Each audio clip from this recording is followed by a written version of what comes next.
नमस्कार मंडळी, स्वागत आहे तुमचं एका नवीन व्हिडिओमध्ये.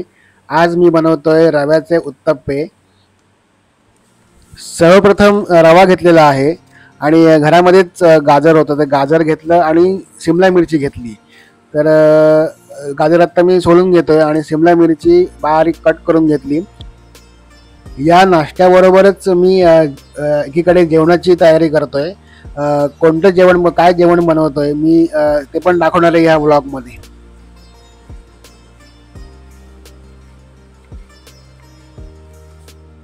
इथे गाजर खिसून घेतोय मी आता.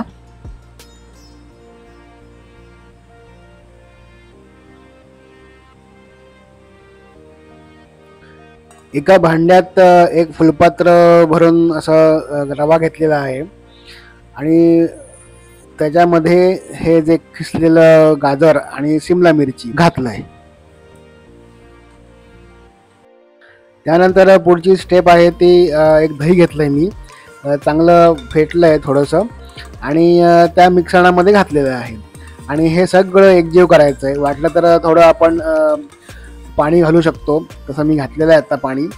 आणि थोडंसं जे पसरता येईल असं पसरवण्यासाठी ते मिश्रण करायचं आहे आणि त्याच्यामध्ये चवीनुसार मीठ घातलं आहे आणि पुढे मसाले घातले. मसाला म्हणजे काय तर तिखट घातले.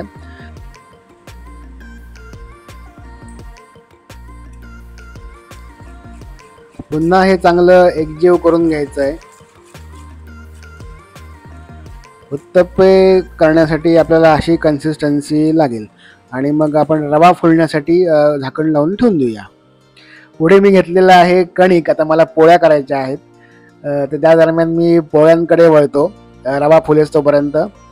तर कणिक कशी मळायची ते वेगळं सांगायला नको. मऊ छान अशी मी कणिक मळून घेतोय. रोजचा स्वयंपाक मी का करतोय हे पुढे मी सांगितलेलं आहे, व्हिडिओ शेवटपर्यंत बघा.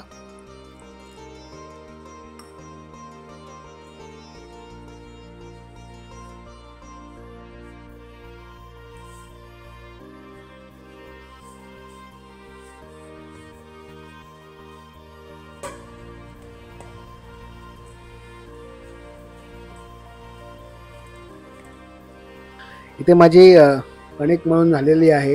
आपण आता त्याला तेल लावतोय आणि त्याला साधारण 15-20 मिनटं रेस्ट करायला ठेवून देतोय.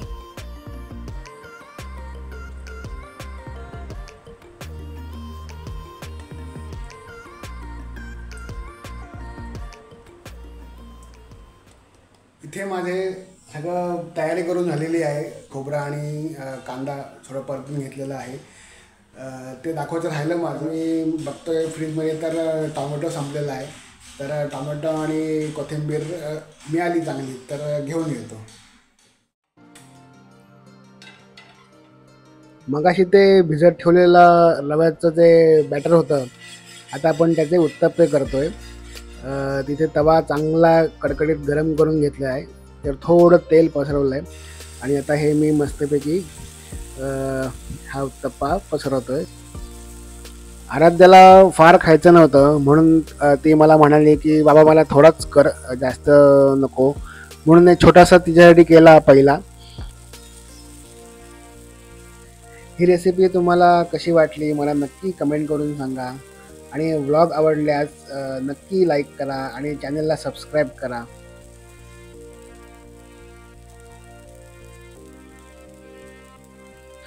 रव्याचं बॅटर हे तव्यावरती असं पसरवून झालं की तेल सोडायचं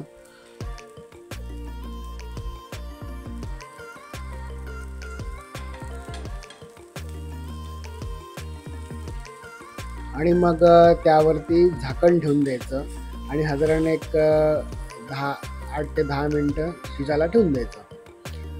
वाव, आता मस्तपैकी शिजलेलं आहे. आता खरी माझी कसं बसते की पहिलाच आहे, कसा निघेल, पण चांगला निघाला, चिकटला नाही तव्याला अजिबात. तर तुम्ही ते बघताय. तर अशा पद्धतीने आपण हा पहिला उत्तप्पा रेडी करून झालेला आहे. आता मी आराध्याला देतो आणि पुढचा उत्तप्पा थोडा मोठा आहे तो मी मनीषाला देतो.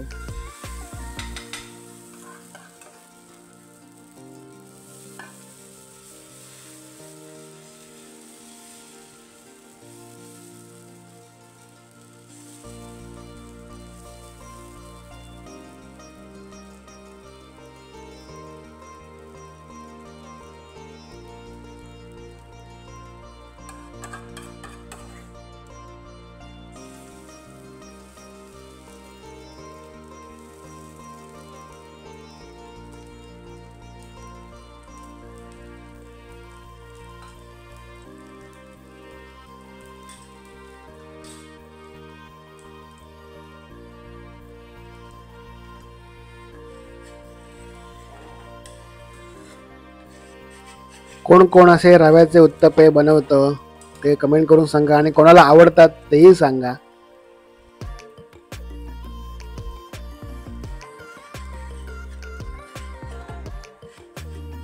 घरी जी भाजी शिल्लक होती त्यातनंच हे केलेलं आहे. म्हणजे फक्त गाजर आणि शिमला मिरची.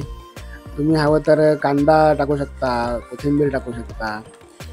असे जे आवडीचे ज्या भाज्या आहेत त्या तुम्ही याच्यामध्ये मिक्स करू शकता.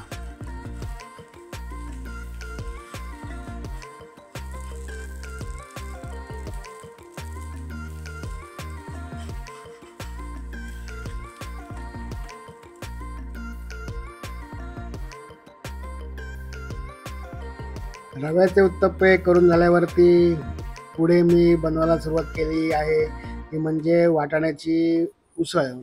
जे वाटण करणार आहे तर त्याच्यामध्ये घालण्यासाठी टोमॅटो चिरतोय, सुकं खोबरं, कांदा आणि हा टोमॅटो असं मिक्सरमधनं काढून त्याचं वाटण बनवणार आहे.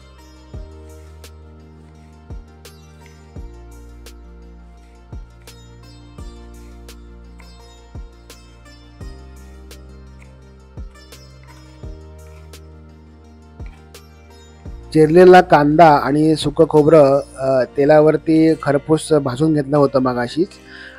आणि आता हे आपण मिक्सरमध्ये घालूया आणि बरोबर मगाचा चिरलेला टोमॅटो पण घालतोय आणि हे सगळं एकत्र मिक्सरमधनं काढून त्याचं वाटण करून घेऊया.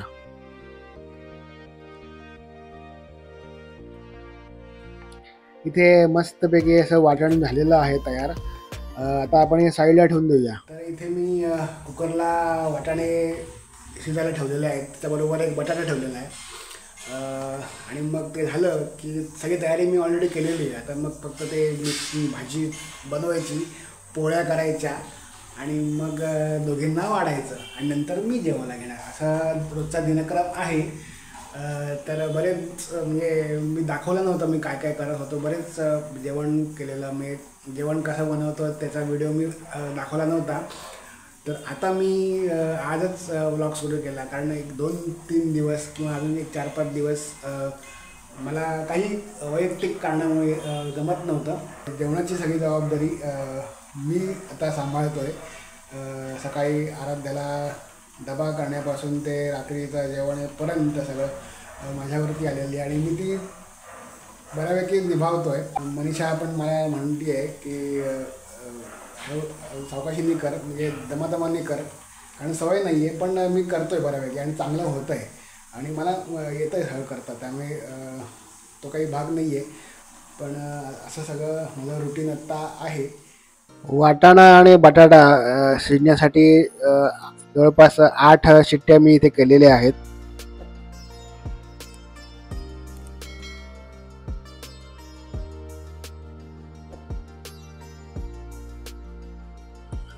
कुकर तिकडे थंड होतोय तोवर मी इथे दही लावतो. आता दही लावण्यासाठी मी एक भांडं घेतलं आहे आणि कोमटसर दूध घेतलेलं आहे आणि त्याच्यामध्ये जे गोड विरजण आहे, जरा गोड विरजण असेल तर थोडं जास्त लागतं, आंबट असेल तर एक अर्धा पाऊण चमचा पुरेस होतं. तुमचं किती आहे दूध दही लावण्यासाठी त्यावरती अवलंबून आहे. पण इथे मी आता गोड दही असल्यामुळे विरजण मी थोडं 1 चमचा घेतलेला आहे.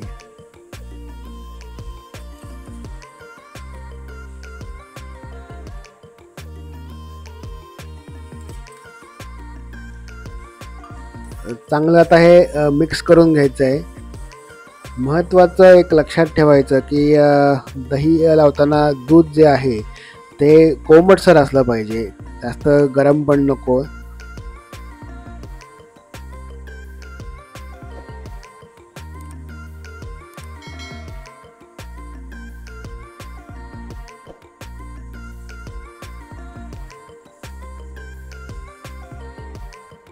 आता मी वळतोय पोळ्यांकडे. पोळ्या बनवण्यासाठी मी तयारी करतोय.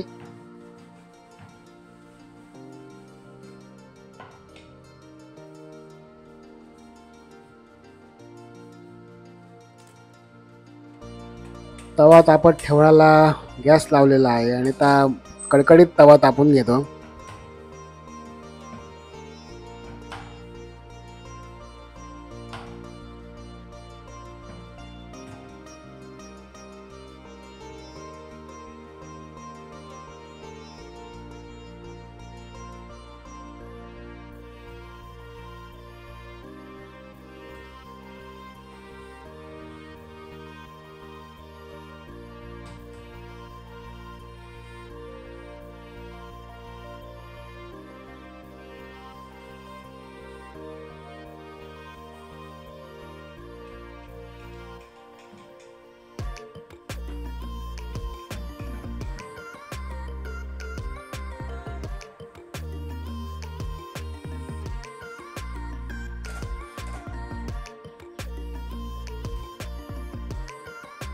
पोळ्या करून झाल्यानंतर मी आता इथे भाजीकडे वळतोय.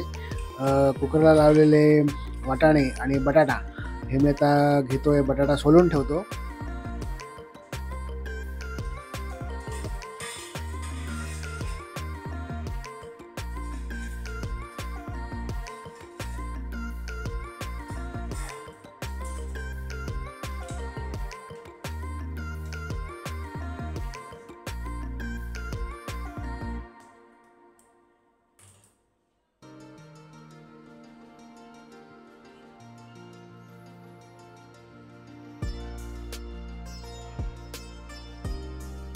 कढईमध्ये तेल गरम करायला ठेवलं आहे.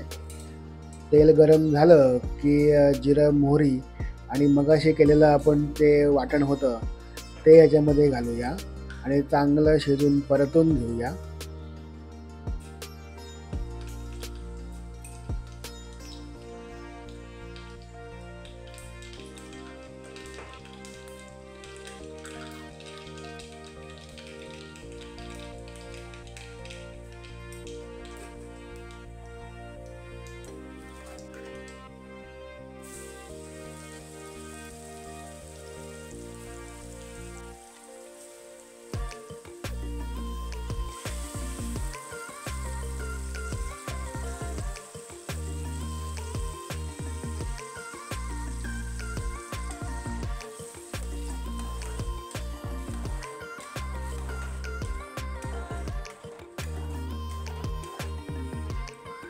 काश्मीरी लाल मिरची पावडर घालूया आणि त्याच्यानंतर हळद घालूया थोडीशी.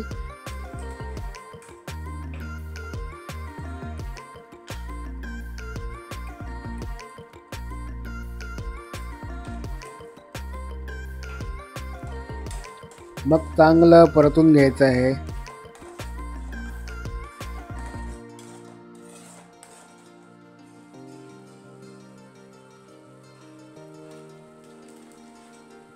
मग लगेच किचन किंग मसाला घालायचा आहे.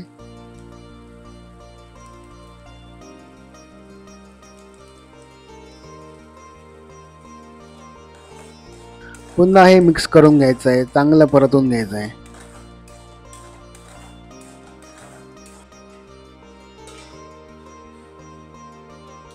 तिकडे बाजूलाच बटाटा सोलून घेतला आहे आणि त्याचे बारीक बारीक काप करून घेतोय.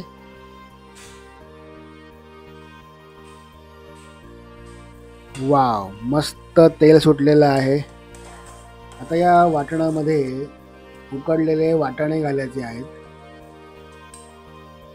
आणि पुन्हा हे चांगलं मिक्स करून घ्यायचं आहे.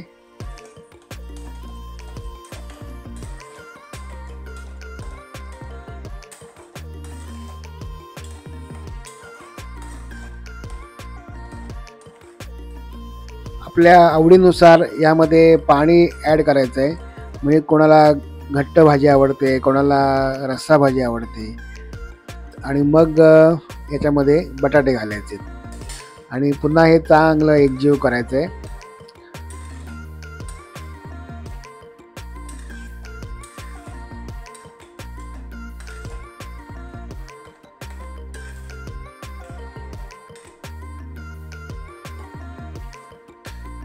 चवीनुसार मीठ घालायचं आहे आणि पुन्हा एकदा चांगलं मिक्स करून घ्यायचं आहे. कोथिंबीर काय मला चांगली मिळाली नाही म्हणून मी आणली नाही. आवडत असेल तर कसुरी मेथी घालू शकतो. मी इथे कसुरी मेथीच घातलेली आहे. तर मित्रांनो, पोळ्या झालेल्या आहेत आणि बरोबर भाजी देखील झाली आहे. वाटाणा आणि बटाट्याचा अशी पातळ भाजी केलेली आहे. जास्त पण पातळ नाही आहे, थोडी ग्रेव्ही आहे. तर आता ती ऑलमोस्ट झाली आहे. हा व्लॉग कसा वाटला आम्हाला नक्की कमेंट करून सांगा. चॅनलला नवीन असाल तर सबस्क्राईब जरूर करा आणि बाय बाय, टाटा. मस्त खा, स्वस्त राहा, आपली आपली काळजी घ्या.